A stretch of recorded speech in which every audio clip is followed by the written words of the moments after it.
नमस्कार। आज हम त्रेता युग की एक बहुत ही अद्भुत और प्रेरक यात्रा पर निकलने वाले हैं। ये अयोध्या के राजा दशरथ और उनके पुत्रों की वो महागाथा है जिसने सदियों से हमें सही रास्ता दिखाया है। अगर इतिहास और महाकाव्यों की समय रेखा यानी टाइमलाइन अक्सर उलझी हुई लगती है, तो ये खास चर्चा बिल्कुल सटीक जगह है। हमने इस पूरी कथा को इतने आसान और स्पष्ट तरीके से पिरोया है कि घटनाओं का क्रम एकदम शीशे की तरह साफ हो जाएगा। तो चलिए, बिना किसी देरी के इस महाकाव्य की शुरुआत करते हैं। इस विशाल महाकाव्य को डीकोड करने के लिए या कह लें इसका पूरा नक्शा समझने के लिए इसे 5 मुख्य हिस्सों में बांटा गया है। पहला, आरंभ और सीता स्वयंवर।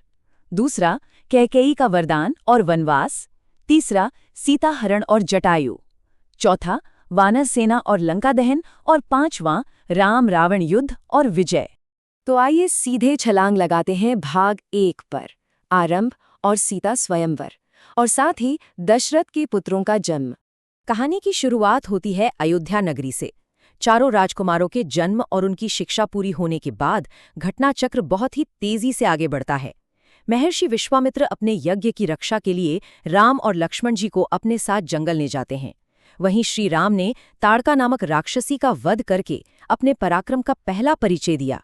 इसके बाद जनकपुर जाते समय रास्ते में उन्होंने अपने चरण स्पर्श से पाषाण बन चुकी अहिल्या को शाप से मुक्त किया।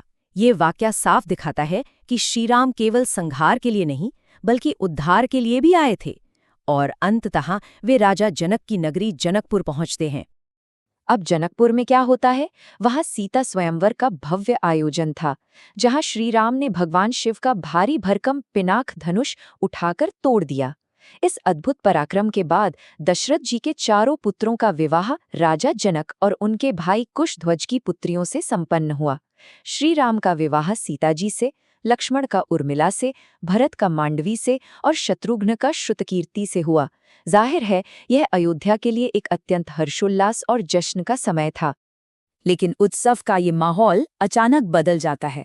अब हम कहानी के सबसे बड़े टर्निंग पॉइंट की ओर बढ़ते हैं। भाग 2, कैकेयी का वरदान और वनवास। अब जरा इस बात पर गौर कीजिए। यहाँ कर्तव्य का विषय बहुत ही गहराई से सामने आता है। एक तरफ राजा दशरथ हैं, जो देवासुर संग्राम के दौरान रानी कैकेयी को दिए गए 2 वचनों से बंधे हैं, और दूसरी तरफ रानी कैकेयी की कठोर मांगे हैं।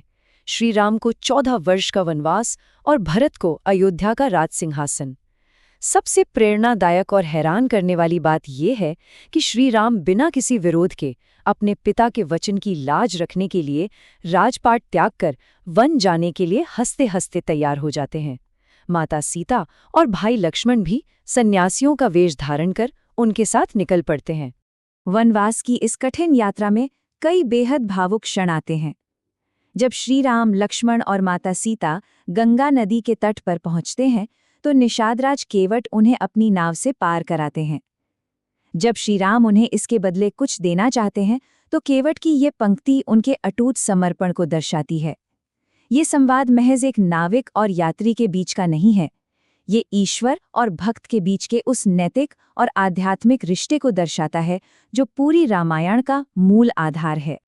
अब आता है इस महाकाव्य का सबसे चुनौतीपूर्ण अध्याय, भाग 3, सीताहरण और जटायु दंडक वन में संघर्ष। वनवास का समय शांति से बीत रहा था, लेकिन शूर्पणखा के अपमान और खरदूषण के वध के बाद रावण प्रतिशोध की आग में जल उठता है और एक बहुत ही कुटिल चाल चलता है। रावण का जाल देखिए कितना सुनियोजित था। सबसे पहले उसका मामा मारीच एक अत्यंत सुंदर स्वर्ण हिरण का रूप धारण करता है। माता सीता उस हिरण को देखकर मोहित हो जाती हैं और श्रीराम उसे लाने के लिए वन में गहराई तक चले जाते हैं।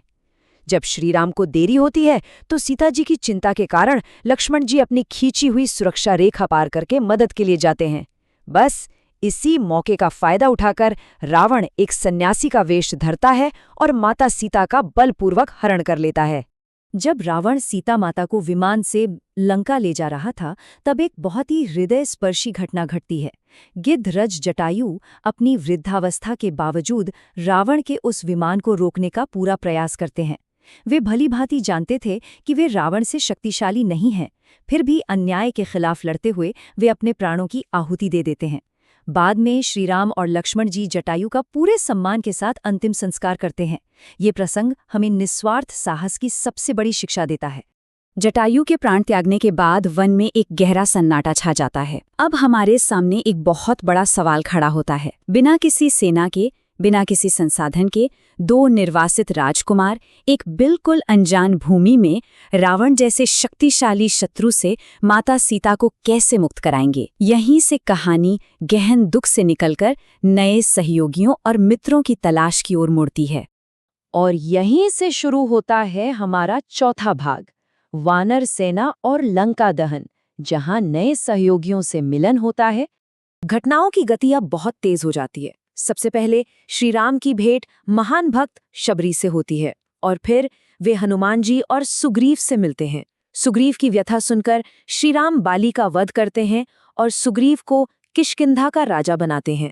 इसके बाद जामवंत जी के याद दिलाने पर हनुमान जी अपनी शक्तियों को पहचानते हैं, विशाल समुद्र लांघते हैं और अशोक वाटिका में माता सीता को खोज निकालते हैं। जब रावण हनुमान जी की पूंछ में आग लगाता है तो वे पूरी लंका को ही भस्म कर देते हैं। और फिर शुरू होता है नल और नील की वास्तुकला से एक असंभव लगने वाला कार्य, समुद्र पर राम सेतु का निर्माण, ताकि पूरी वानर सेना लंका पहुंच सके।